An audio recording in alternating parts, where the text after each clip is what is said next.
ಎಲ್ರಿಗೂ ನಮಸ್ಕಾರ. ಮ್ಯಾಮ್ ಸ್ಮಿತಿ ಚಾನಲ್ಗೆ ನಿಮ್ಮೆಲ್ಲರಿಗೂ ಸ್ವಾಗತ. ಸೊ ಇವತ್ತು EVS ಥ್ರೂ MCQ ನೋಡ್ತಾ ಹೋಗೋಣ. ಫಸ್ಟ್ MCQ, ಕೆಳಗಿನ ಯಾವುದು ನೈಸರ್ಗಿಕ ಸಂಪನ್ಮೂಲ ಮತ್ತು ಸಂರಕ್ಷಣೆಯ ಗುರಿಯಾಗಿದೆ? ಸಂಪನ್ಮೂಲ ಬಳಕೆಯ ಮೇಲೆ ಸಂಪೂರ್ಣ ನಿಷೇಧ, ಕರೆಕ್ಟಾ? ಅಂದರೆ ಇಂಗ್ಲೀಷಲ್ಲಿ conservation of natural resource aim at the one of the following. ಸಂಪನ್ಮೂಲಗಳ ಬಳಕೆಯ ಮೇಲೆ ನಿರ್ದಿಷ್ಟ ನಿರ್ಬಂಧ ಅಂದರೆ ಸಮ್ ರೆಸ್ಟ್ರಿಕ್ಷನ್. ಇದು ಕಂಪ್ಲೀಟ್ ರೆಸ್ಟ್ರಿಕ್ಷನ್. ಸಂಪನ್ಮೂಲಗಳ ಅವಲಂಬಿತವಾಗಿರುವುದರ ಮೇಲೆ ಡಿಪೆಂಡೆನ್ಸಿ ಆನ್ ನ್ಯಾಚುರಲ್ ರಿಸೋರ್ಸ್. ನೈಸರ್ಗಿಕ ಸಂಪನ್ಮೂಲಗಳ ಪರಿಮಿತ ಬಳಕೆ. ಇಫ್ ಇನ್ ಕೇಸ್ ನಿಮ್ಗೆ ಆನ್ಸರ್ ಗೊತ್ತಿಲ್ಲ ಅಂದ್ರೂ ಹೆಂಗೆ ಎಲಿಮಿನೇಟ್ ಮಾಡ್ಬೋದು? ಸಂಪೂರ್ಣ ನಿಷೇಧ ಹಾಕಿದ್ರೆ ಬದುಕಕ್ಕಾಗುತ್ತಾ? ಇಲ್ಲ.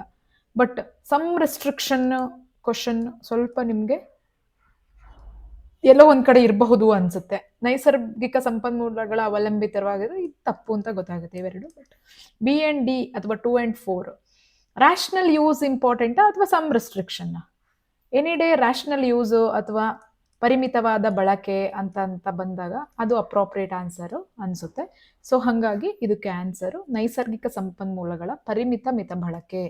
ಅಂದ್ರೆ ಇಲ್ಲಿ ನೀವು ವರ್ಡ್ಸ್ಗಳ ಜೊತೆ ಆಟ ಆಡ್ತಾ ಇದ್ದಾರೆ, ಇಲ್ಲಿ ಬೇರೆ ಏನೂ ಇಲ್ಲ. So you have to get to know that ಎಲ್ಲಿ ಯಾವ ಥರ ಯೂಸ್ ಮಾಡ್ಬೋದು. ಎಕ್ಸ್ಟ್ರೀಮ್ ಅಂತ ಬಂದಾಗ ಆಲ್ಮೋಸ್ಟ್ ಎಲ್ಲ ರಾಂಗೇ ಇರುತ್ತೆ. ನಾಟ್ ಆಲ್ವೇಸ್, ಬಟ್ ಆಲ್ಮೋಸ್ಟ್ ಎಲ್ಲ ಟೈಮಲ್ಲೂ ಇಲ್ಲ ಅಂದ್ರೂ 90% ಆಫ್ ದ ಟೈಮ್ ರಾಂಗ್ ಇರುತ್ತೆ ಎಕ್ಸ್ಟ್ರೀಮ್ ಇದ್ರೆ, ಅಲ್ವಾ? ಸೊ ಹಾಗಾಗಿ ಈ ಥರ ಇದೆಲ್ಲ ಗೊತ್ತಿರುತ್ತೆ. ನಾನು ಎಕ್ಸಾಂಪಲ್ ಕೊಟ್ಟಿದ್ದು ಹೇಗೆ ಗೊತ್ತಿಲ್ಲದೆ ಇದ್ದಾಗ ಆನ್ಸರ್ ಮಾಡಬಹುದು ಅಂತ. ನೆಕ್ಸ್ಟ್ ಕ್ವಶನ್ ನೋಡೋಣ. KS 2020 ಏನು ಬಂದಿದೆ? ಪರಿಸರ ಅಭಿವೃದ್ಧಿ ಅಥವಾ ಎನ್ವೈರನ್ಮೆಂಟ್ ಡೆವಲಪ್ಮೆಂಟ್ ಅಂದರೆ ಏನು? Conserving biological diversity in its natural state including local communities. Okay. Preservation in place other than its original location. External, ಇದಕ್ಕೆ ಇನ್ಸಿಟು ಎಕ್ಸಿಟು ಅಂತಾರೆ, ಇದಕ್ಕೆ ಒರಿಜಿನಲ್ ಅಲ್ಲದೆ ಇರೋದನ್ನ. Developing fellow land, developing forest, ಇದೆಲ್ಲವೂ ಹೌದು. ಬಟ್ ಪರಿಸರ ಅಭಿವೃದ್ಧಿ ಅಂದರೆ ಏನು? ಸ್ಥಳೀಯ ಸಮುದಾಯಗಳನ್ನು ಒಳಗೊಂಡಂತೆ ಜೈವಿಕ ವೈವಿಧ್ಯತೆ ಮತ್ತು ಅದರ ಮೂಲ ಸ್ಥಾನದಲ್ಲಿಯೇ ಸಂರಕ್ಷಿಸುವುದು, ಇದು ಪರಿಸರ ಅಭಿವೃದ್ಧಿ. ಇದು ಕೂಡ ನಿಮಗೆ ನೋಡಿದ ತಕ್ಷಣನೇ ಆನ್ಸರ್ ಗೊತ್ತಾಗೋ ಚಾನ್ಸಸ್ ಇರುತ್ತೆ. ಆಪ್ಷನ್ ಓದಿದ ತಕ್ಷಣನೇ ಇದನ್ನ ಬಾಹ್ಯ ಸ್ಥಳದಲ್ಲಿ ಅದಕ್ಕೆ ಪರಿಸರ ಅಭಿವೃದ್ಧಿ ಅಂತ ಹೇಳೋದಿಲ್ಲ. ಅದು ಒಂದ್ ಕಡೆ ನಾವು ಪ್ರೊಟೆಕ್ಟ್ ಮಾಡೋದು ಪರಿಸರ ಅಭಿವೃದ್ಧಿನೇ. ಬಟ್ ಇಲ್ಲಿ ಹಂಗೆ ನೋಡ್ತಾ ಹೋದ್ರೆ ಎಲ್ಲವೂ ಕರೆಕ್ಟೇ. But what is exact answer? What is the most relevant answer? What is most appropriate answer ಅಂತ ಬಂದಾಗ ನೀವು ಈ ಫಸ್ಟ್ ಆಪ್ಷನ್ನ ಚೂಸ್ ಮಾಡಬೇಕಾಗುತ್ತೆ. ನೋಡಿ, ಎಲ್ಲ ಆಪ್ಷನ್ಸು ಕೂಡ ಸರಿ ಅಂತಾನೆ ಅನ್ಸುತ್ತೆ. ಯಾವುದು ಎಕ್ಸಾಕ್ಟಾಗಿ ಅಂಟಿಲ್ ಅನ್ಲೆಸ್ ಅದು ಒಂದು ಫ್ಯಾಕ್ಟ್ ಬೇಸ್ಡ್ ಆಗಿರೋ ತನಕ ಯಾವ ಆನ್ಸರ್ ಕೂಡ ತಪ್ಪಿರೋದಿಲ್ಲ. ಬಟ್ ಫುಲ್ ರಿಲೆವೆಂಟ್ ಯಾವುದು? ಒಂದು 100% ರಿಲೆವೆಂಟ್ ಇರುತ್ತೆ. ಇನ್ನು ಉಳಿದಿದ್ದೆಲ್ಲ 50% ರಿಲೆವೆಂಟ್ ಇರುತ್ತೆ. ಆ 50% ರಿಲೆವೆಂಟ್ ಇರೋದನ್ನ ನಾವು ತೆಗೆದ್ರೆ 100% ರಿಲೆವೆಂಟ್ ಇರೋದು ಆನ್ಸರ್ ಆಗುತ್ತೆ. ಬಟ್ ಮೇನ್ಸಲ್ಲಿ ಬರೆಯುವಾಗ ನೀವು ಇದೆಲ್ಲವನ್ನೂ ಬರಿತೀರಾ. ಎನ್ವೈರನ್ಮೆಂಟ್ ಡೆವಲಪ್ಮೆಂಟ್ ಅಂದರೆ ಡೆವಲಪ್ಮೆಂಟ್ ಆಫ್ ಫೆಲೋ ಲ್ಯಾಂಡ್ ಅಂತಲೂ ಬರಿತೀರಾ, ಡೆವಲಪಿಂಗ್ ಫಾರೆಸ್ಟ್ರಿ ಏರಿಯಾ, ಆಮೇಲೆ ಡೆಸರ್ಟು ಎಲ್ಲವೂ ಬರಿತೀರಾ. ಬಟ್ ವಾಟ್ ಎಕ್ಸಾಕ್ಟ್ಲಿ ಪರಿಸರ ಅಭಿವೃದ್ಧಿ? Conserving biological diversity in its natural state including local communities, ಇದು ಆಕ್ಚುಯಲ್ ಎನ್ವೈರನ್ಮೆಂಟ್ ಡೆವಲಪ್ಮೆಂಟ್. ನೆಕ್ಸ್ಟ್, ಇದು ತುಂಬ ಚೆನ್ನಾಗಿದೆ. Match the following. ಜನಸಂಖ್ಯೆ ಅಂದರೆ ಏನು? ಜನಸಂಖ್ಯೆ ಅಂತ ಅಂದರೆ ಒಂದು ಗ್ರೂಪ್ ಆಫ್ ಇಂಡಿವಿಜುವಲ್, ಇವಾಗ ಫಾರ್ ಎಕ್ಸಾಂಪಲ್ ಎಲ್ಲ ಮೊಲ, ಆಮೆಗಳು, ಆಮೆ ಆಮೆ ಆಮೆ ಆಮೆ, ಇದಕ್ಕೆ ಜನಸಂಖ್ಯೆ ಅಂತ ಕರಿತೀವಿ. ಜನಸಂಖ್ಯೆ. ಸಮುದಾಯ ಅಂತ ಅಂದರೆ ಏನು? Group of the association of individual groups belonging to different species found in area. ಇಲ್ಲಿ ಏನಂದರೆ ಸಮುದಾಯ ಅಂದರೆ ಪಾಪ್ಯುಲೇಷನ್ ಅಂತ ಅಂದರೆ ಏನು? ಒಂದು ರೀತಿಯ ಒಂದೇ ಪ್ರಭೇದಗಳಿಗೆ ಸೇರಿದಂತಹ ಒಂದು ಗ್ರೂಪ್.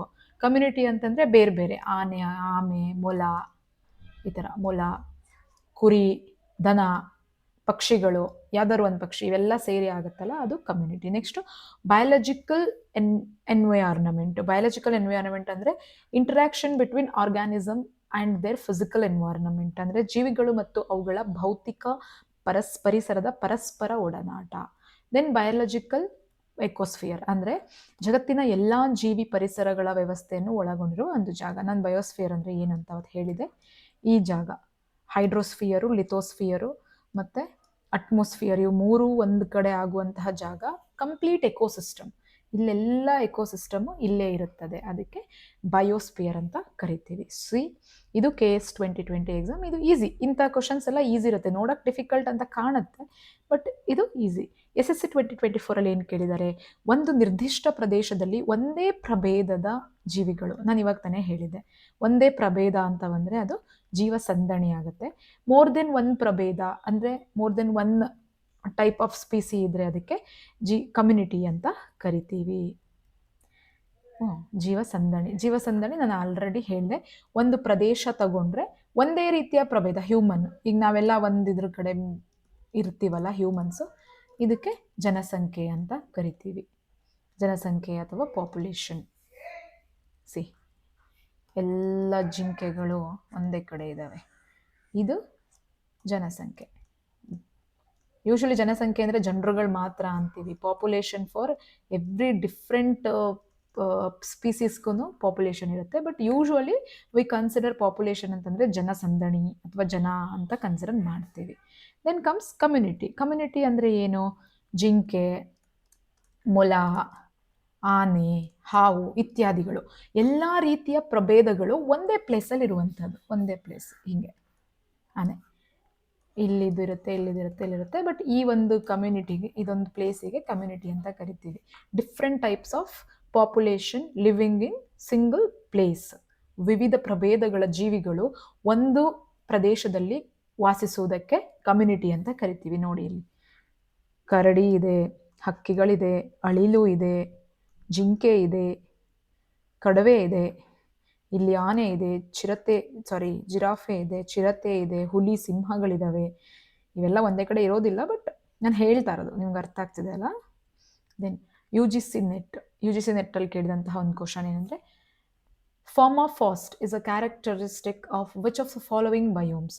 ಫಾರ್ಮಾಫಾಸ್ಟ್ ಈ ಕೆಳಗಿನವುಗಳಲ್ಲಿ ಯಾವ ಬಯೋಮ್ನ ಲಕ್ಷಣವಾಗಿದೆ? ಫಾರ್ಮಾಫಾಸ್ಟ್, ಸೊ ನಮಗೆಲ್ರಿಗೂ ಗೊತ್ತೇ ಇದೆ, ಟಂಡ್ರಾ.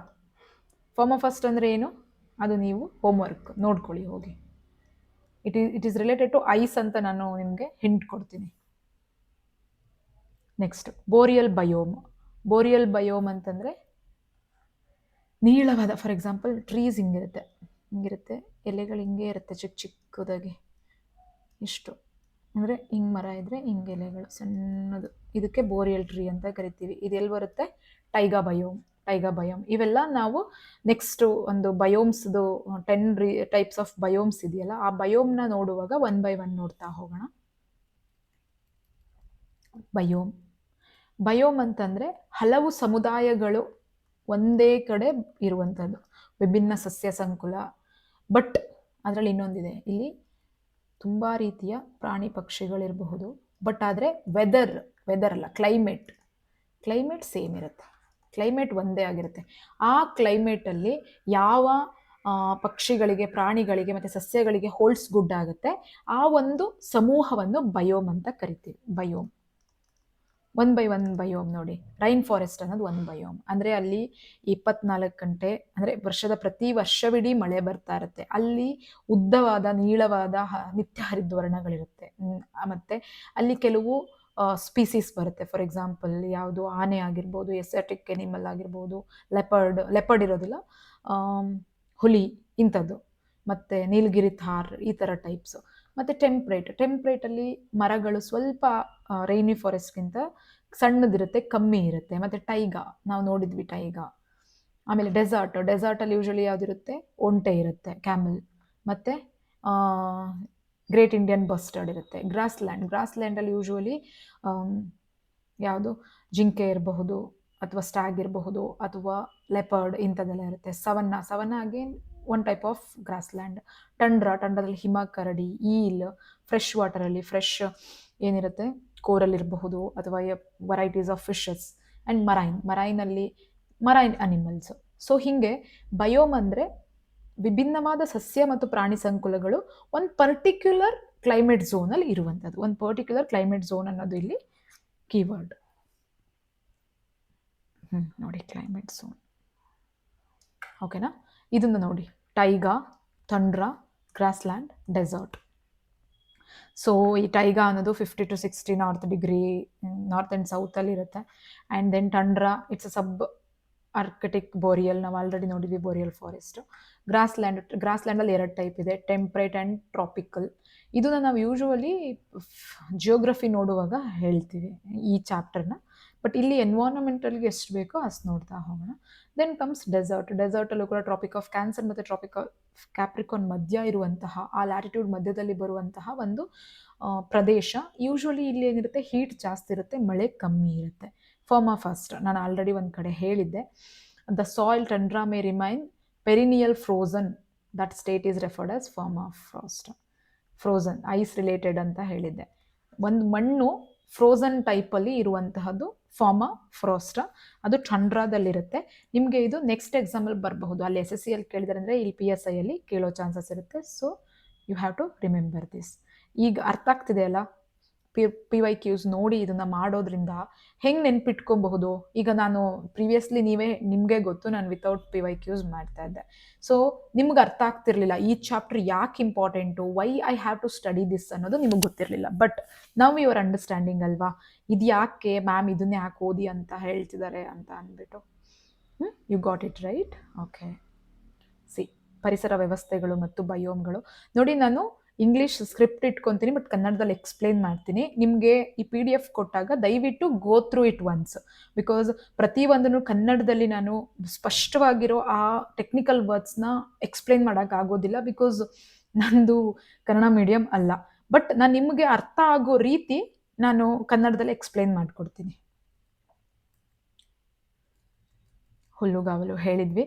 ಹುಲ್ಲುಗಾವಲು ಚಾಪ್ಟರ್ ನಾನು ಇನ್ನೊಂದು, ಅದರಲ್ಲಿ ಟೆಂಪ್ರೇಟ್ ಮತ್ತು ಟ್ರಾಪಿಕಲ್ ಅಂತ 2 ಹುಲ್ಲುಗಾವಲುಗಳಿದೆ. ಆ ಹುಲ್ಲುಗಾವಲುಗಳದ್ದು ಕಂಪ್ಲೀಟ್ ಕ್ಯಾರೆಕ್ಟರಿಸ್ಟಿಕ್ಸು, ಅವುಗಳದ್ದು ಅಲ್ಲಿರುವಂತಹ ಫೌನಾ ಅಂದರೆ ಪ್ರಾಣಿ ಮತ್ತು ಸಸ್ಯ, ಇದ್ರ ಬಗ್ಗೆ ನಾನು ಇನ್ನೊಂದು ಸಪ್ರೇಟ್ ಅದಕ್ಕೋಸ್ಕರನೇ ಒಂದು ವಿಡಿಯೋ ಮಾಡಿ ಎಕ್ಸ್ಪ್ಲೇನ್ ಮಾಡ್ತೀನಿ. ಇಲ್ಲಿ ಬಯೋಮ್ದು ಟೈಪ್ಸ್ ಯಾವ್ಯಾವ್ದಿದೆ ಅಂತ ಕೇಳೋದಕ್ಕೋಸ್ಕರ ಇದನ್ನು ಆ್ಯಡ್ ಮಾಡಿರೋದು. ಇಲ್ಲಿ ನೋಡಿ, ಟೈಪ್ಸ್ ಆಫ್ ಎಕೋಸಿಸ್ಟಮ್ ಅಂತ ಅಂದರೆ ನಾನು ನಿನ್ನೆ ಹೇಳಿದ್ದೀನಿ, ಜೀವ ಮತ್ತು ನಿರ್ಜೀವ ವಸ್ತುಗಳು ಅಥವಾ ಪ್ರಾಣಿಗಳು ಒಟ್ಟಿಗೆ ಕೂಡಿ ಇಂಟ್ರಾಕ್ಷನ್ ಮಾಡಿ ಬದುಕುವಂಥದ್ದು ಒಂದು ಪರ್ಟಿಕ್ಯುಲರ್ ಪ್ಲೇಸಲ್ಲಿ ಅಂತ. ಇದರಲ್ಲಿ 2 ಟೈಪ್ ಇದೆ, ಟೆರೆಸ್ಟ್ರಿಯಲ್ ಆ್ಯಂಡ್ ಅಕ್ವಾಟಿಕ್. ಮತ್ತು ಅಕ್ವಾಟಿಕಲ್ಲಿ ಫ್ರೆಶ್ ವಾಟರು, ಮರೈನ್ ವಾಟರ್ ಅಂತ ಇದೆ. ಲೆಂಟಿಕ್, ಲಾಟಿಕ್, ವೆಟ್ಲ್ಯಾಂಡ್ಸ್. ಫ್ರೆಶ್ ವಾಟರ್, ಲೆಂಟಿಕ್ ಅಂತಂದರೆ ಲೇಕ್ ಅಥವಾ ಲೇಕ್ ಅಂದರೆ ನಿಂತ ನೀರು ಅಥವಾ ಬಾವಿ. ಲಾಟಿಕ್ ಅಂದರೆ ಹರಿಯುವ ನೀರು. ಇದು ಎಕ್ಸಾಮಲ್ಲಿ ಕೇಳೋ ಚಾನ್ಸಸ್ ಇರುತ್ತೆ. ಯಾಕೆಂದರೆ ವಾಟ್ ಈಸ್ ದ ಡಿಫ್ರೆನ್ಸ್, ಹಂಗೆ ಕೇಳೋದಿಲ್ಲ. ಲೆಂಟಿಕ್ ಅಂದರೆ ಸ್ಟಾಗ್ನೆಂಟ್ ವಾಟರು, ಲಾಟಿಕ್ ಅಂದರೆ ಹರಿಯುವ ಫ್ಲೋಯಿಂಗ್ ವಾಟರ್, ಈ ಥರ ಒಂದು ಕೇಳಬಹುದು, ಯಾಕೆಂದರೆ ಗ್ರೂಪ್ C ಅಥವಾ PC ಎಕ್ಸಾಮ್ಸ್ಗೆ. ದೆನ್ ವೆಟ್ಲ್ಯಾಂಡ್ ಬಗ್ಗೆ ನಮಗೆ ಗೊತ್ತೇ ಇದೆ, ಇಂಡಿಯಾದಲ್ಲಿ ಟೋಟಲ್ 94 ರಾಮ್ಸರ್ ವೆಟ್ಲ್ಯಾಂಡ್ ಇದೆ. ನಿನ್ನೆ ತಾನೇ ಒಂದು ಆ್ಯಡ್ ಆಗಿದೆ, ಗೋಗಾಬಿಲ್ ಅಂತ. ಈ ಗೋಗಾಬಿಲ್ ಅನ್ನೋದು ಬಿಹಾರಲ್ಲಿದೆ, ಇಷ್ಟು ನಿಮಗೆ ನೆನಪಿರಲಿ. ಆ್ಯಂಡ್ ಇಲ್ಲಿ ಕರ್ನಾಟಕದಲ್ಲಿರುವಂತಹ ವೆಟ್ಲ್ಯಾಂಡ್ಸ್ಗಳ ಬಗ್ಗೆ ನನಗೆ ನೀವೆಲ್ಲ ಪಟ್ಟಿ ಮಾಡ್ಕೊಂಡು ಇಟ್ಕೊಳ್ಳಿ. ಎಲ್ಲವನ್ನು ನಾನು ಫೀಡ್ ಮಾಡೋಕ್ಕಾಗಲ್ಲ, I can say that which is important. ಗೋಗಾಬಿಲ್ ನೆನ್ಪಿಟ್ಕೊಳ್ಳಿ, ಟೋಟಲ್ 94, ಹೈಯೆಸ್ಟ್ ಇರೋದು ತಮಿಳ್ನಾಡಲ್ಲಿ. ದೆನ್ ಕಮ್ಸ್ ಟೆರೆಸ್ಟ್ರಿಯಲಲ್ಲಿ ಫಾರೆಸ್ಟು, ಡೆಸರ್ಟು, ಗ್ರಾಸ್ಲ್ಯಾಂಡು, ಟಂಡ್ರಾ. ಆಮೇಲೆ ಫಾರೆಸ್ಟಲ್ಲಿ ಮತ್ತೆ ಟ್ರಾಪಿಕಲ್, ಟೆಂಪರೇಟ್, ಟೈಗಾ, ಆಮೇಲೆ ಟಂಡ್ರಾ, ಈ ಥರದ್ದೆಲ್ಲ ಬರುತ್ತೆ. SSCಯಲ್ಲಿ ಹ್ಯಾಬಿಟೇಟ್ ಎಂದರೇನು ಅಂತ ಕೇಳಿದ್ದಾರೆ. ಹ್ಯಾಬಿಟೇಟ್ ಅಂದ್ರೇನು?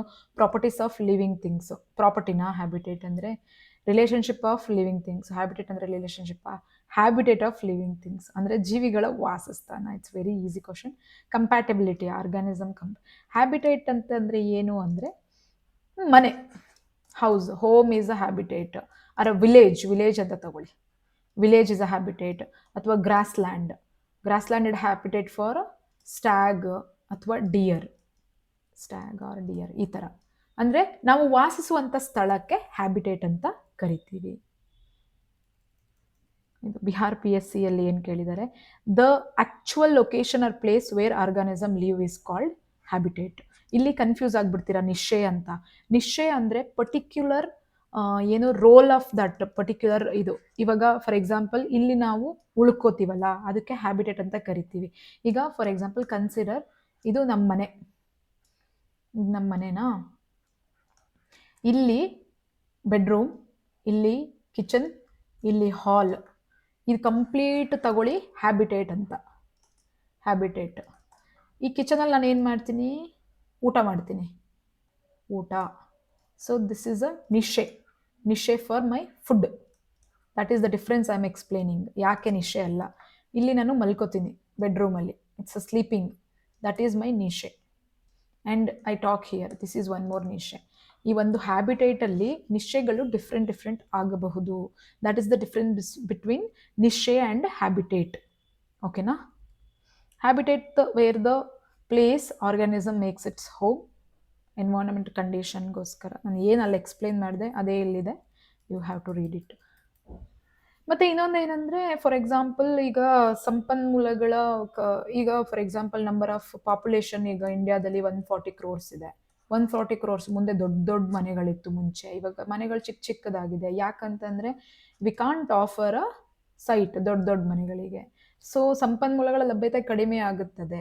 ಅವಾಗ ನಿಶೆ, ಈಗ ಮುಂಚೆ ಎಲ್ಲ ದೊಡ್ಡ ಬಂಗ್ಲೋಗಳು ಇರ್ತಿದ್ವು, ಈಗ ಬಂಗ್ಲೋಗಳು ಕಮ್ಮಿ ಆಗಿ ಅಪಾರ್ಟ್ಮೆಂಟ್ ಆಗಿದೆ. ಸೊ ಇಟ್ ಈಸ್ ಲೈಕ್ ದಾಟ್. ನಮಗೆ ಜನ ಜಾಸ್ತಿ ಆದಷ್ಟು ಡಿಮ್ಯಾಂಡ್ ಸಪ್ಲೈ ಅಷ್ಟೇ ಇರುತ್ತೆ, ಬಟ್ ಡಿಮ್ಯಾಂಡ್ ಜಾಸ್ತಿ ಆದಷ್ಟು ಇದು ಕಡಿಮೆ ಆಗ್ತಾ ಹೋಗುತ್ತೆ. ಹಾಗಾಗಿ ನಿಶೆ ಪ್ರತಿಯೊಂದು ಜೀವಿಗೂ ಒಂದೊಂದು ಡಿಫ್ರೆಂಟ್ ನಿಶೆ ಇರುತ್ತೆ. ಅದು ಎರಡು ಒಂದೇ ಆಗೋದಿಲ್ಲ.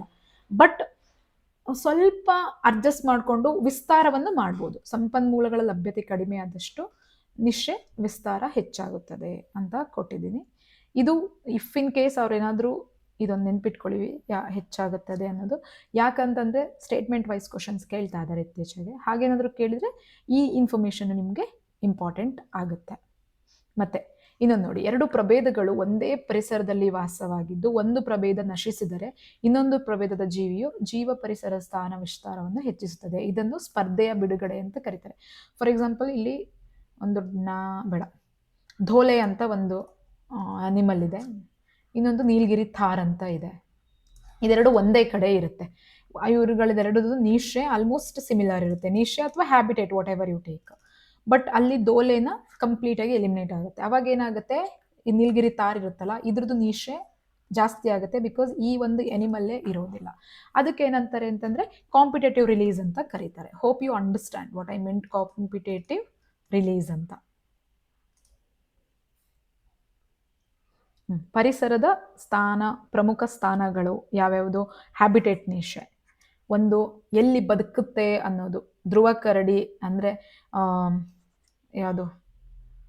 ಧ್ರುವ ಕರಡಿ ಧ್ರುವಗಳಲ್ಲಿ ಮಾತ್ರ ವಾಸಿಸುತ್ತದೆ.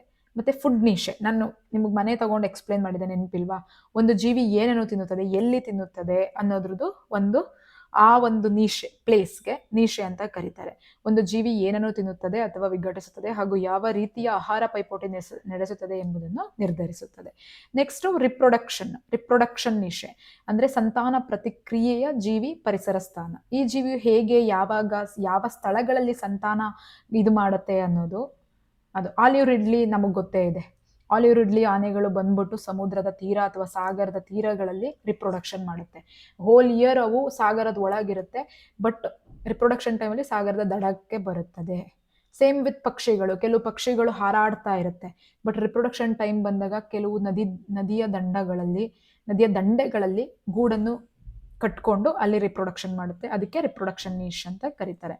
ಇನ್ನೊಂದು ಭೌತಿಕ ಮತ್ತು ರಾಸಾಯನಿಕ ನೀಶ್ ಅಂದರೆ ಫಿಸಿಕಲ್ ಮತ್ತು ಕೆಮಿಕಲ್ ನೀಶ್. ಅಂದರೆ ಫಾರ್ ಎಕ್ಸಾಂಪಲ್ ಇವಾಗ ನಾವು ಹೋಗ್ಬಿಟ್ಟು ಕೋಲ್ಡ್ ಪ್ಲೇಸಲ್ಲಿ ಇರಿ ಅಂದರೆ ಕಷ್ಟ ಆಗುತ್ತೆ. ಆ ಕೋಲ್ಡ್ ಪ್ಲೇಸಲ್ಲಿ ಇರೋರಿಗೆ ಇಲ್ಲಿಗೆ ಬಂದಿರಿ ಅಂತ ಅವ್ರವ್ರದ್ದು ಅನುಗುಣಕ್ಕೆ, ಅಂದರೆ ಏನಂತಾರೆ, ಜೆನೆಟಿಕಲ್ ಇದಕ್ಕೆ ಅನುಗುಣವಾಗಿ ನಾವು ನಮ್ಮ ಕೆಲವು ಪ್ಲೇಸ್ನ ಚೂಸ್ ಮಾಡ್ತೀವಲ್ಲ, ಅದಕ್ಕೆ ನಾವು ಫಿಸಿಕಲ್ ಅಥವಾ ಕೆಮಿಕಲ್ ನೀಶ್ ಅಂತ ಕರಿತೀವಿ. KS 2020 ಬಂದಿದ್ದ ಕ್ವಶನ್ ಏನಿದೆ, ಪರಿಸರದ ನೆಲೆಸ್ತ್ವ ನೀಶನ್ನು ವಿವರಿಸುತ್ತದೆ. ಒಂದು ಜೀವಿಯು ವಾಸಿಸಬಹುದಾದ, ಇದು ಹ್ಯಾಬಿಟೇಟ್, ಒಂದು ಜೀವಿ ವಾಸಿಸಬಹುದಾದ ನಿರ್ದಿಷ್ಟ ಸ್ಥಳ ಅಥವಾ ಪರಿಸರ. ತನ್ನ ಸಮುದಾಯದಲ್ಲಿ ಜೀವಿಯು ನಿರ್ವಹಿಸುವ ಪಾತ್ರ, ಇದು ಕೂಡ ಹ್ಯಾಬಿಟೇಟ್ ಆಗುತ್ತೆ. ಒಂದು ಪ್ರದೇಶದಲ್ಲಿ ಅಜೈವಿಕ ಬರೋದಿಲ್ಲ ಬಿಡಿ. ಅಂದರೆ ನಾನು ಹೇಳ್ದಂಗೆ ಈಗ ಕಿಚನ್ನಲ್ಲಿ ಕುಕ್ಕಿಂಗ್ ಮಾಡ್ತೀವಿ, ಬೆಡ್ರೂಮಲ್ಲಿ ಮಲ್ಕೊತೀವಿ, ಅದೆಲ್ಲ ನೀಶ್ ಆಗುತ್ತೆ. ತನ್ನ ಸಮುದಾಯದಲ್ಲಿ ಒಂದು ಜೀವಿಯು ನಿರ್ವಹಿಸುವ ಪಾತ್ರ. ಇಕಾಲಜಿಕಲ್ ನೀಶ್ ಅಂದರೆ the role an organism play in its community. So ನಿಮ್ಗೆ ಇವಾಗ ಕನೆಕ್ಟ್ ಮಾಡೋಕ್ಕೆ ಗೊತ್ತಾಗ್ತಿದೆ ಅಂತ ಅನ್ಕೊಂತೀನಿ. Why these small chapters are first chapters are so important for any group C, K S prelims and P C and P S I exams. ಯಾಕಂದರೆ ತುಂಬ simple question. Usually environment ಅಂದರೆ ಕಷ್ಟ ಅನ್ಕೊತಾರೆ, ಬಟ್ ಅರ್ಥ ಆದರೆ ಎನ್ವೈರ್ನಮೆಂಟ್ ತುಂಬ easy. ಅಲ್ಲಿ ಯಾವುದೇ scientific ಇಲ್ಲ, ಸೈನ್ಸ್ ಇಲ್ಲ ಅಲ್ಲಿ. ಸೈನ್ಸ್ ಅಂದರೆ ಐ ಮೀನ್ ತುಂಬ ಕಾನ್ಸೆಪ್ಟ್ ಯಾವುದೂ ಇಲ್ಲ, ನಮ್ಮ ಸುತ್ತಮುತ್ತ ಇರೋದೇ. ಈಗ ನೀಶ್ ಅಂದರೆ ಏನು ಅಂತ ನಮಗೆ ಗೊತ್ತಿತ್ತು, ಅಂದರೆ ಲೇಮನ್ ಲ್ಯಾಂಗ್ವೇಜಲ್ಲಿ, ಬಟ್ ಇದಕ್ಕೆ ನೀಶ್ ಅಂತ ಕರೀತಾರೆ ಅಂತ ಗೊತ್ತಿರಲಿಲ್ಲ ಅಲ್ವಾ. So I try my best to explain ಏನು, ಹೇಗೆ ನಮ್ಮ ಪರಿಸರ ಹೇಗಿದೆ, ಅಲ್ಲೇನಿದೆ ಅನ್ನೋದನ್ನ ಲೇಮನ್ ಲ್ಯಾಂಗ್ವೇಜಲ್ಲಿ ನಿಮ್ಗೆ ಅರ್ಥ ಮಾಡ್ಸೋಕ್ಕೆ ನಾನು ಮ್ಯಾಕ್ಸಿಮಮ್ ಟ್ರೈ ಮಾಡ್ತೀನಿ. ಸೇಮ್ ಮತ್ತೆ ನೋಡಿ, ಪರಿಸರ ವಿಜ್ಞಾನದ ನೆಲೆ ಸಿ ಟಿ ಐ ಎಕ್ಸಾಮಲ್ಲಿ ಬಂದಿರೋದು ಇದು. ಕೆ ಎಸ್ ಅಲ್ಲೂ ಬಂದಿತ್ತು, ಸಿ ಟಿ ಅಲ್ಲೂ ಬಂದಿದೆ. What is ecological niche? Interdependence of man and plant, interrelation between man and environment, role of the organism plays in role. ಎಲ್ಲಿ ರೋಲ್ ಅನ್ನೋ word ಬರುತ್ತೆ ದಟ್ ಈಸ್ ನೀಶ್. ಗೊತ್ತಾಯ್ತಲ್ಲ? ಪಾತ್ರ, ಪರಿಸರ ವ್ಯೂಹದಲ್ಲಿ ಜೀವಿಗಳ ಪಾತ್ರ. This is the answer. Relationship between man and no, this is not. Niche ಅಂದರೆ ಒಂದು ಪರ್ಟಿಕ್ಯುಲರ್ ಸ್ಪೀಸೀಸ್ದು ರೋಲ್, ಆ ರೋಲಿಗೆ ಅಂತ ಇರುವಂತಹ ಒಂದು ಪ್ಲೇಸ್. ಅಂದರೆ ಅವಾಗ ಮಲ್ಕೊಳಕ್ಕೆ ಒಂದಾಗಿರ್ಬೋದು, ರಿಪ್ರೊಡಕ್ಷನಿಗೆ ಒಂದಾಗಿರ್ಬೋದು, ಊಟ ಮಾಡೋಕೆ ಒಂದಾಗಿರ್ಬೋದು, ಅದೆಲ್ಲ ಸಪ್ರೇಟ್ ನೀಶ್. ಹ್ಯಾಬಿಟೇಟ್ ಅಂದರೆ ಒಂದು ಪ್ರದೇಶ ವೇರ್ ದೇ ಲಿವ್. ಮತ್ತು ಫುಟ್ ಪ್ರಿಂಟ್ ಅಂತ ಇನ್ನೊಂದು ಕಾನ್ಸೆಪ್ಟ್ ಬರುತ್ತೆ. ಫುಟ್ ಪ್ರಿಂಟ್ ಮೋಸ್ಟ್ಲಿ ಅದು ನೆಕ್ಸ್ಟ್ ನಾನು ಹೇಳ್ತೀನಿ, ಅದ್ರ ಮೇಲೆ ಕ್ವಶನ್ ಇದ್ದರೆ. ಫುಟ್ ಪ್ರಿಂಟ್ ಅಂದರೆ ಫಾರ್ ಎಕ್ಸಾಂಪಲ್ ನಾನು ವಿಜಯನಗರಲ್ಲಿ ಇರ್ತೀನಿ, ನಂದು ಆಫೀಸು ಜಯನಗರಲ್ಲಿದೆ, ಇಲ್ಲಿಂದ ಇಲ್ಲಿ ತನಕ ನಾನು ಓಡಾಡ್ತೀನಲ್ಲ, this is my footprint. This is Rashmi's footprint. This is Rashmi's footprint. ಅದೇ ನಮ್ಮೂರಲ್ಲಿ ಆನೆಗಳ ಕಾಟ ಇದೆ, ಆನೆಗಳು. ನಮ್ಮ ಅಪ್ಪ ಅಮ್ಮ ಯಾವಾಗಲೂ ಹೇಳ್ತಾರೆ, ಅಯ್ಯೋ ಆನೆ ಬಂತು ಅಂತ. ನಾನು ಅದಕ್ಕೆ ಹೇಳ್ತೀನಿ, ನೀವು ಆನೆಗಳ ಜಾಗದಲ್ಲಿದ್ದೀರಾ, ಅದಕ್ಕೆ ಅದು ಬರುತ್ತೆ. ಇದು ನಮ್ಮ ಮನೆ ಇರೋದು ಕುಮಾರ ಪರ್ವತ ಹತ್ರ. ಕೇಳಿದಿರ ಅನ್ಸುತ್ತೆ ತುಂಬ ಜನ. ಕುಮಾರ ಪರ್ವತ ಹಿಂಗಿದೆ, ನಮ್ಮನೆ ಇಲ್ಲೆಲ್ಲೋ ಬರುತ್ತೆ ಅನ್ಕೊಳ್ಳಿ. ಆನೆಗಳಿಂದ ಬರ್ತವೆ ಇಲ್ಲೆಲ್ಲ ಓಡಾಡ್ತವೆ. ಯಾಕೆಂದರೆ ಇದು ಆನೆ ಕಾರಿಡಾರ್, ಇದು ಅವ್ರಗಳ ಫುಟ್ ಪ್ರಿಂಟ್. ಅಲ್ಲಿ ನಾವು ಮನೆ ಕಟ್ಕೊಂಡು ಆಸ್ತಿ ಮಾಡಿಕೊಂಡ್ರೆ ಅವುಗಳಿಗೆ ಏನು ಗೊತ್ತಿರುತ್ತೆ ನಾವು ಬಂದಿದ್ದೀವಿ ಅಂತ, ಅಲ್ವಾ? So you understood right what is footprint ಅಂತ. ಅವು ಕುಮಾರ ಪರ್ವತ ಕಾಡಲ್ಲಿ ಇರ್ತವೆ, ಬಟ್ ಅವು ಹಾಗೆ ಬಿಸಿಲೆ ಘಾಟ್ಗೂ ಹೋಗ್ತವೆ. ಇದೆಲ್ಲವೂ ಆನೆಗಳದ್ದು footprint. Okay, then ecological niche ಅಂದರೆ ಏನು? So this is what I have said. Functional role. Ecological niche is an inclusive term that involves not only physical, some of the space occupied by the organism, but also functional role. ಬರೀ physical space ಅಂತಂದರೆ ಅದು habitat ಆಗುತ್ತೆ. ಅದ್ರ ಜೊತೆಗೆ functional roll ಬಂತು ಅಂದರೆ ಅದು ecological niche ಆಗುತ್ತೆ. Ecological niche. So this is very important topic. This is the difference between habitat and ecological niche. ಅದಕ್ಕೆ ಜೀವಿ ಪರಿಸರ ಸ್ಥಾನ ಅಂತ ಕನ್ನಡದಲ್ಲಿ ಕರೀತಾರೆ. I am sorry for my Kannada, ಏನು ಅನ್ಕೊಂಬೇಡಿ. ಟೈಪ್ಸ್ ಆಫ್ ಎಕಲಾಜಿಕಲ್ ನೀಶ್ ಯಾವ್ಯಾವ ಟೈಪ್ಸ್ ಇದೆ? 2 ಟೈಪ್ಸ್ ನಾವು ಮೇಜರ್ಲಿ ತಿಳ್ಕೊಬೇಕಾಗಿರೋದು. ಒಂದು ಫಂಡಮೆಂಟಲ್ ನೀಶ್ ಅಂತಂದರೆ ಇಲ್ಲಿ ಯಾವುದೇ ರೀತಿಯ ಸರ್ವೈವಲ್ಗೆ ಕಾಂಪಿಟೇಷನ್ ಇರೋದಿಲ್ಲ. ಅವುಗಳಿಗೆ ಆರಾಮಾಗಿರ್ಬಹುದು. ಫಾರ್ ಎಕ್ಸಾಂಪಲ್, ಇವಾಗ ನನ್ನ ಹಳ್ಳಿ ಯಾವ ಊರು? ನಮ್ಮೂರು. ಅಲ್ಲಿ ನನಗೆ ಯಾವುದೇ ರೀತಿ ಕಾಂಪಿಟೇಷನ್ ಇಲ್ಲ. ನನಗೆಲ್ಲ ಮನೆ ಇದೆ, ಆಸ್ತಿ ಇದೆ, ಎಲ್ಲವೂ ಇದೆ. ಅದೇ ಈಗ ಬೆಂಗಳೂರಿಗೆ ಬರ್ತೀನಿ ನಾನು. ಬೆಂಗಳೂರಿಗೆ ಬಂದರೆ ಇಲ್ಲಿ ಕಾಂಪಿಟೇಷನ್ ಶುರುವಾಗುತ್ತೆ. ಒಂದು ಬಾಡಿಗೆ ಮನೆ, ರೆಂಟೆಡ್ ಹೌಸ್ಗೂ ಕೂಡ. ನಿಮಗೆ ಕಾನ್ಸೆಪ್ಟ್ ಅರ್ಥ ಆಗಲಿ ಅಂತ ನಾನು ನನ್ನ ಉದಾಹರಣೆ ತಗೋತಿದ್ದೀನಿ. ಇದು ಎಲ್ಲ ಪ್ರಾಣಿ ಸಂಕುಲಕ್ಕೆ, ಓಕೆನಾ? ಈಗ ಫಾರ್ ಎಕ್ಸಾಂಪಲ್ ಕೆಲವು ಒಂದು ಮೀನ್ದೇ ತಗೊಳ್ಳಿ. ಅವುಗಳು ಲೆಂಟಿಕ್ ಮತ್ತು ಲಾಟಿಕ್ ಬಗ್ಗೆ ನಾನು ಈಗ ಎಕ್ಸ್ಪ್ಲೇನ್ ಮಾಡಿದೆ. ಒಂದು ಕೆರೆಯಲ್ಲಿದ್ದಾಗ ಆ ಮೀನುಗಳಿಗೆ ಒಂದು ಹೊಳೆಯಲ್ಲಿದ್ದಾಗ ಅಲ್ಲಿ ಯಾವುದೇ ರೀತಿಯಾದಂತಹ ಕಾಂಪಿಟೇಷನ್ ಇರೋದಿಲ್ಲ ಅವುಗಳಿಗೆ ಆ ನೀಶಲ್ಲಿ. ಬಟ್ ಅದೇ ಒಂದು ಕೆರೆಗೆ ಬಿಟ್ಟಾಗ ಕಾಂಪಿಟೇಷನ್ ಶುರುವಾಗುತ್ತೆ. ಯಾಕೆ ಅಂತಂದರೆ too many fishes in single lake ಇರ್ತವೆ. ಅಲ್ಲಿ ಸರ್ವೈವಲ್ ಆಫ್ ದ ಫಿಟ್ಟೆಸ್ಟ್ ಬರುತ್ತೆ. ಸೊ ಎಲ್ಲಿ ಸರ್ವೈವಲ್ ಆಫ್ ದ ಫಿಟ್ಟೆಸ್ಟ್ ಅನ್ನೋ ಕಾನ್ಸೆಪ್ಟ್ ಬರೋದಿಲ್ವೋ ಅದು ಫಂಡಮೆಂಟಲ್ ನೀಶ್ ಆಗುತ್ತೆ. ಹೋಪ್ ಅರ್ಥ ಆಯಿತು ಅಂದ್ಕೊತೀನಿ. ಇನ್ನೊಂದು ರಿಯಲೈಸ್ಡ್ ನೀಶಲ್ಲಿ ಏನಾಗುತ್ತೆ ಅಂದರೆ ಕೋ ಎಕ್ಸಿಸ್ಟೆನ್ಸ್ ಆಗಕ್ಕೇನೆ ಫೈಟ್ ಇರುತ್ತೆ. ಸಹಬಾಳ್ವೆ ನಡೆಸ್ತಾ ಇದ್ರೂ ಕೂಡ ಅಲ್ಲಿ ಕಾಂಪಿಟೇಷನ್ ಇರುತ್ತೆ. Survival of the fittest. It's very easy to remember, survival of the fittest. ಅದಕ್ಕೆ ನೋಡಿ, ಕೆಲವು ಪ್ರಭೇದಗಳು ನಶಿಸಿ ಹೋಗುತ್ತಿದೆ, ಕಾರಣ ಇಷ್ಟೇ, ಅವುಗಳಿಗೆ ಇಲ್ಲಿ ಸರ್ವೈವ್ ಆಗಕ್ಕೆ ಆಗ್ತಾ ಇಲ್ಲ. ಮತ್ತು ಇನ್ನೊಂದು ನಮ್ಮೂರಲ್ಲಿ ಹುಲಿ ಬರೋದಿಲ್ಲ, ಚಿರತೆ ಬರುತ್ತೆ ಸಮ್ಟೈಮ್ಸ್ ಆನೆಗಳಂತೂ ವೆರಿ ಫ್ರೀಕ್ವೆಂಟ್ ಆಗಿ ಬರ್ತಾ ಇರ್ತವೆ. ಅವುಗಳದೆಲ್ಲ ನಾವು ಆಕ್ಯುಪೈ ಮಾಡ್ಕೊಂಡು ಹೋದಾಗ ಸ್ಪರ್ಧೆ ನಡೀತದಲ್ವಾ. ಈಗ ತುಂಬಾ ಪ್ರಾಣಿಗಳು ನಾನು ಚಿಕ್ಕದ್ರಲ್ಲಿದ್ದಾಗ ಕಂಡು ಬರ್ತಿದ್ದಂಥವು ಇವಾಗ ಕಾಣಿಸೋದಿಲ್ಲ ನಮ್ಮೂರ್ ಸೈಡು. ಸೊ ನಶಿಸಿ ಹೋಗ್ತಾ ಇದ್ದಾವೆ. ಅದಕ್ಕೆ ಮ್ಯಾನ್ ಅನಿಮಲ್ ಕಾನ್ಫ್ಲಿಕ್ಟ್ ಆಗಿರಬಹುದು, ಜೊತೆಗೆ survival of the fittest concept ಆಗಿರ್ಬೋದು. ಸೊ 2 ನೀಶೆ ನೀವು ನೆನ್ಪಿಟ್ಕೊಬೇಕು. ಒಂದು ಫಂಡಮೆಂಟಲ್ ನೀಶೆ, ಇನ್ನೊಂದು ರಿಯಲೈಸ್ ನೀಶೆ. ಫಂಡಮೆಂಟಲ್ ನೀಶೆಯಲ್ಲಿ ಯಾವುದೇ ರೀತಿಯ ಸ್ಪರ್ಧೆಗಳು ಇರುವುದಿಲ್ಲ ಪ್ರಭೇದಗಳಿಗೆ. ಇಲ್ಲಿ ಡಿಫ್ರೆಂಟ್ ಜೀವಿಗಳ ಜೊತೆ ಸ್ಪರ್ಧೆಗಳು ಇರುತ್ತದೆ. So this is all about the environment third class and hope you understand. ನಿಮ್ಗೇನಾದರೂ ಇನ್ನೂ ಹೆಚ್ಚಿನದಾಗಿ ಇನ್ಫಾರ್ಮೇಷನ್ ಬೇಕಂದ್ರೆ ದಯವಿಟ್ಟು ತಿಳಿಸಿ. I am trying my best to give little detailing information with PYQs. ಸೊ ನಿಮ್ದೇನಾದ್ರು ಸಜೆಷನ್ ಇದ್ದರೆ, ಏನಾದರೂ ಇಂಪ್ರೂವ್ಮೆಂಟ್ ನಿಮಗೆ ಬೇಕು ಅನ್ಸಿದ್ರೆ ದಯವಿಟ್ಟು ಕಮೆಂಟಲ್ಲಿ ತಿಳಿಸಿ. Every suggestion are open. So that's all for the day. ಚೆನ್ನಾಗಿ ಓದ್ಕೊಳ್ಳಿ. ಆ್ಯಂಡ್ PPTನ ಮ್ಯಾಮ್ಸ್ ನೀತಿಯಲ್ಲಿ ಹಾಕ್ತೀವಿ, ಅಲ್ಲೂ ನೋಡಿಕೊಂಡು ಅದನ್ನ ಒಂದ್ಸಲ ರಿವೈಸ್ ಮಾಡಿ. Thank you.